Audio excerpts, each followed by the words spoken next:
इरम जिसने हया का पर्दाफाश करने की खातिर हारून से शादी कर ली ताकि वो मुबारक मंजिल वापस जा सके और हया पर नज़र रख कर सबूत इकट्ठे करके सबको बता सके कि जितनी भी साजिशें अब तक इस घर में हुई हैं वो किसी और की वजह से नहीं बल्कि हया की वजह से हुई हैं। ड्रामे के नेक्स्ट एपिसोड में आप लोग देखेंगे कि इरम जब हारून से बात करती है तो हारून को समझ लगती है कि इरम जो कुछ भी कह रही है शायद वो बिल्कुल ठीक है। इसी बिना पर वो अपने वालिद आदम को लेकर अपनी फूफो आसिया के पास जाता है ताकि उनके साथ बात कर सके।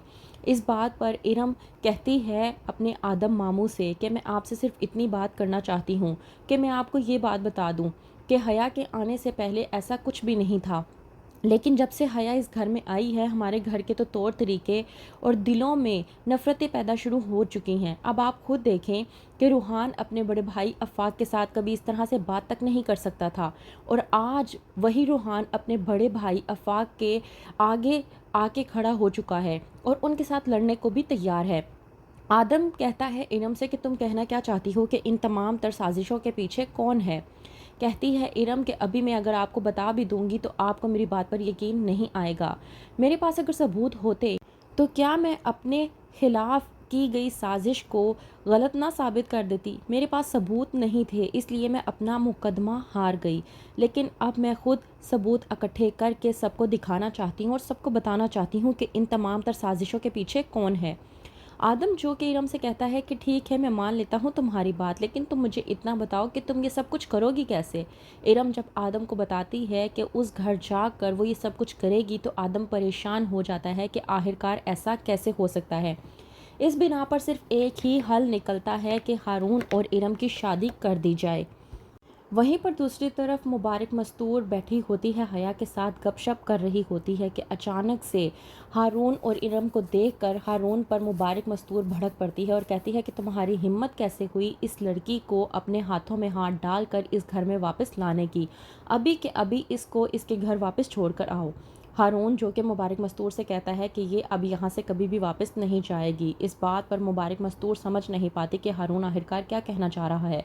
तो वहीं पर जब हारून बताता है कि मैंने इरम से निकाह कर लिया है तो हया की आंखें फटी की फटी रह जाती हैं और वो सोचती है कि मेरी साजिश आखिरकार नाकाम कैसे हो गई।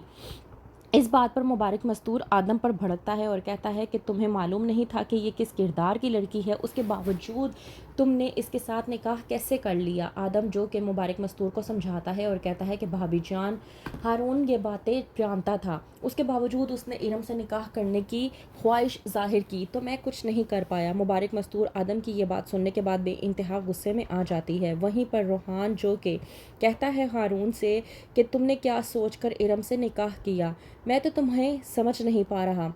हारून जब रूहान को चुप करवाने की कोशिश करता है तो वहीं पर रूहान कहता है कि हैरत की बात है कि वह पकड़ी किसी और के साथ गई और उसने निकाह तुम्हारे साथ कर लिया। इस बात पर हारून भड़कता है और कहता है रूहान से कि अगर तुम मुझसे बड़े ना होते तो मैं तुम्हें मुंह तोड़ जवाब देता और ऐसा जवाब देता कि तुम सारी ज़िंदगी याद रखते। मैंने सिर्फ तुम्हारे बड़े होने का लिहाज किया है, इसका मतलब ये हरगिज़ नहीं है कि तुम इरम के ख़िलाफ़ कुछ भी बकवास करो। वो अब मेरी इज़्ज़त है, मेरे निकाह में है और इज़्ज़त करवाना उसकी मेरे हाथ में है। अगर तुम उसकी इज़्ज़त नहीं करोगे तो तुम्हारे साथ अच्छा नहीं होगा। तो क्या प्लान है आखिरकार इरम का, क्या करने वाली है वो रूहान के साथ मिलकर, किस तरह से करेगी हया का पर्दाफाश, क्या होगा आगे। मज़ीद जानने के लिए देखते रहिए ड्रामा सीरियल हया और हमारे साथ बने रहने के लिए हमारे चैनल को ज़रूर सब्सक्राइब करें। शुक्रिया।